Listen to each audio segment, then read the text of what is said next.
हरे कृष्णा। वेद सारथी में आपका स्वागत है। हम चर्चा कर रहे हैं श्रील प्रभुपाद लीलामृत यथारूप से, अर्थात श्रील प्रभुपाद की जीवनी साक्षात श्रील प्रभुपाद जी के मुख से।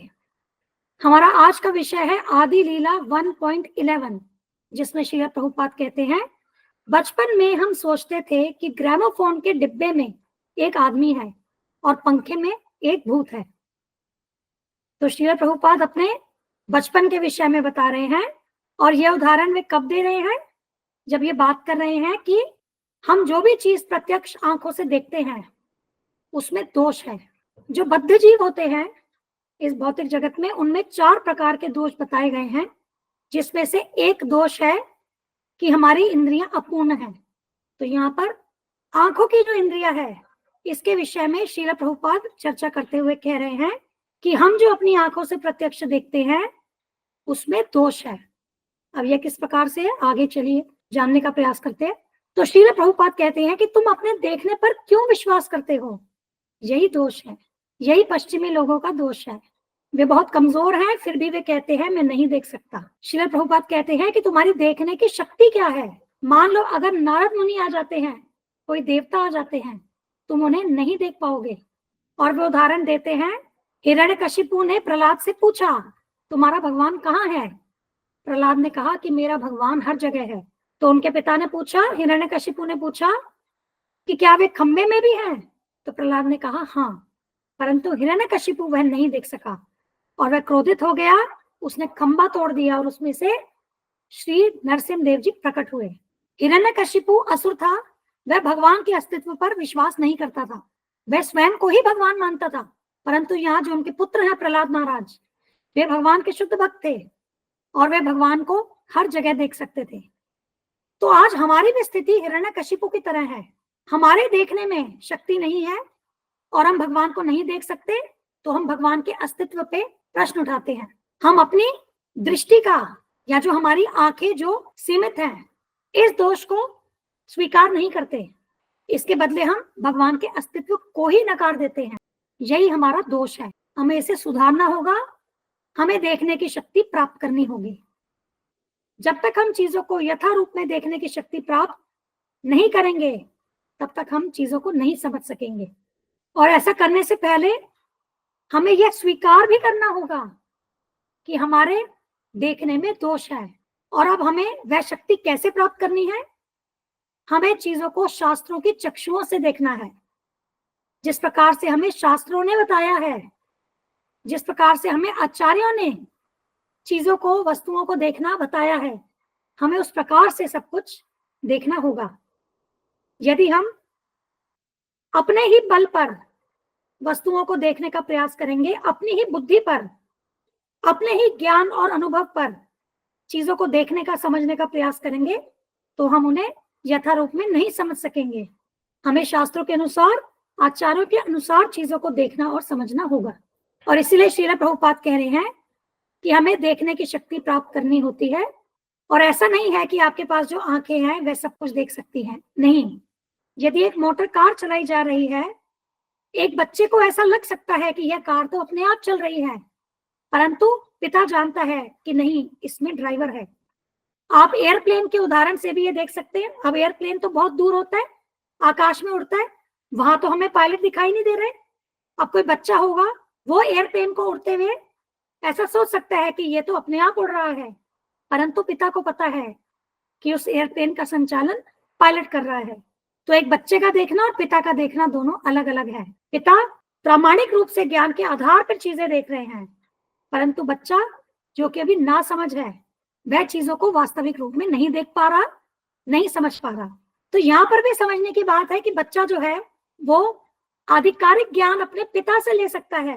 यदि पिता उसे समझाएंगे कि देखो ये जो कार है ये अपने आप नहीं चलती, इसे ड्राइवर चलाता है, या ये जो एयरप्लेन है इसे पायलट चलाता है, तब जब बच्चे के देखने की समझ होगी, चाहे वह ड्राइवर को, पायलट को उस यंत्र में उसे चलाते ना देख सके, तो भी बच्चा यह जानता है, यह समझ पाएगा कि ये जो यंत्र है यह ड्राइवर के द्वारा या पायलट के द्वारा चलाया जा रहा है। तो इसी प्रकार से हमें आधिकारिक रूप से ज्ञान लेना होगा। हमें शास्त्रों से और आचार्यों से ज्ञान लेना होगा, तभी हम चीजों को वास्तविक रूप में देख पाएंगे। तो बचपन में श्रील प्रभुपाद उदाहरण देते हैं कि ग्रामोफोन, जिसे रिकॉर्ड प्लेयर कहते हैं, अब देखिए इसका चित्र भी हमने ग्रामोफोन का यहाँ लगाया है। तो ये ग्रामोफोन जो है ये एक रिकॉर्ड प्लेयर है। अब श्रील प्रभुपाद बचपन में वे बताते हैं कि उन्हें ऐसा लगता था कि इस ग्रामोफोन के अंदर से कोई आदमी है जो बोल रहा है, क्योंकि अपने आप कैसे बजेगा, इसके अंदर अवश्य कोई आदमी होगा। और इसी प्रकार से श्रील प्रभुपाद कहते हैं जो बिजली से पंखा चलता था, तो श्रील प्रभुपाद कहते थे वे सोचते थे कि उसमें कोई भूत है। तो इसका अर्थ क्या हुआ कि जब हम चीजों को अपने अनुभव पे, अपनी सीमित बुद्धि और ज्ञान के अनुसार देखने का प्रयास कर रहे हैं और हम आधिकारिक रूप से ज्ञान नहीं ले रहे, तो हम एक बच्चे के समान ही हुए जो कि नासमझी में चीजों को नहीं समझ पाता। इसी बात को एक और चर्चा में श्रील प्रभुपाद बता रहे हैं, जब उनकी चर्चा जर्मनी में प्रोफेसर डकहैम के साथ हुई थी।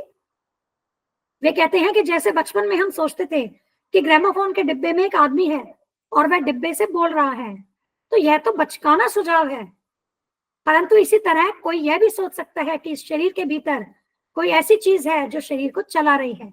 तो यह दर्शन समझना, इस फिलॉसफी को समझना मुश्किल काम नहीं है। हम इसे सरलता से समझ सकते हैं कि ये जो शरीर है ये अपने आप से संचालित नहीं हो रहा, इसके अंदर आत्मा स्थित है जो कि इस शरीर को चेतना प्रदान कर रही है और इस शरीर का संचालन कर रही है। आगे श्रील प्रभुपाद कहते हैं कि बचपन में उनके पिता की आय बहुत ज्यादा नहीं थी, करीबन 300 रुपए थी, और वे बहुत अमीर आदमी नहीं थे, परंतु फिर भी उन्हें किसी भी चीज की कमी नहीं थी। उनके पिता परिवार का भरण पोषण बहुत अच्छे से कर रहे थे। अपने बच्चों की उन्होंने शादी करवाई, धन का वितरण करते थे, सब कुछ बहुत अच्छा था। और श्री प्रभुपाद बताते हैं कि जब आम का मौसम होता था, मतलब ग्रीष्म ऋतु में आम मिलते हैं, तो पिताजी इस बात का ध्यान रखते थे कि बच्चों के लिए प्रतिदिन एक पूरी टोकरी आमों से भरी होनी चाहिए। और प्रभुपाद जी याद कर रहे हैं कि वे बचपन में कूदते, खेलते और आम खाते थे। सोने के संदर्भ में भी वे बता रहे हैं कि उन दिनों में सोना बहुत सस्ता था। इस बात से हम यह समझ सकते हैं कि अब समय के साथ देखिए कि सबने अपनी जो इच्छाएं हैं वो बहुत बढ़ा दी हैं, प्रकृति का शोषण हो रहा है, लोग छल कर रहे हैं। आप देखते हैं कि कई बार वस्तुओं के दाम बढ़ाने के लिए उसकी सप्लाई को रोक दिया जाता है। तो इस प्रकार से आम लोगों के साथ छल भी किया जा रहा है, क्योंकि अब इसका कारण क्या है, क्योंकि हर कोई इंद्रिय तृप्ति करना चाहता है, कोई भी सरल जीवन नहीं जीना चाहता। परंतु अब जब हम लगभग 100-125 साल पहले की बात देखें, तो एक सीमित आय में भी परिवार का बहुत अच्छे से भरण पोषण होता था, लोग सरल जीवन जीते थे और उनकी इच्छाएं बहुत अधिक नहीं थी और सब संतुष्ट रहते थे।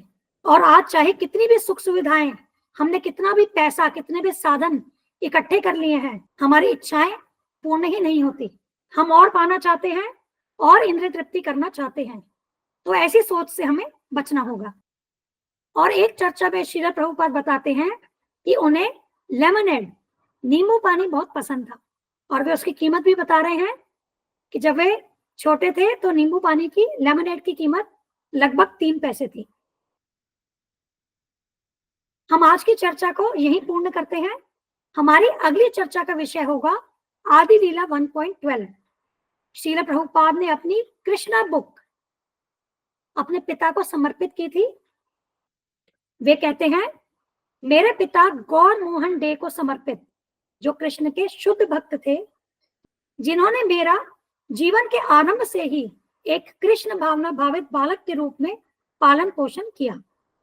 तो इस चर्चा में वे अपने पिता के विषय में बता रहे हैं कि किस प्रकार से श्रील प्रभुपाद जी के पिता जो शुद्ध भक्त थे, उन्होंने श्रील प्रभुपाद जी को बचपन से ही कृष्ण भक्ति का ज्ञान दिया, कृष्ण भक्ति में संलग्न किया। धन्यवाद। हम यह चैनल और इस पर दी गई समस्त वीडियोस हमारे गुरु महाराज श्री कृष्ण कृपा मूर्ति श्री श्रीमद अभय चरणारविंद भक्तिवेदांत स्वामी ठाकुर श्रील प्रभुपाद जी को समर्पित करते हैं। श्रील प्रभुपाद की जय। धन्यवाद। हरे कृष्णा।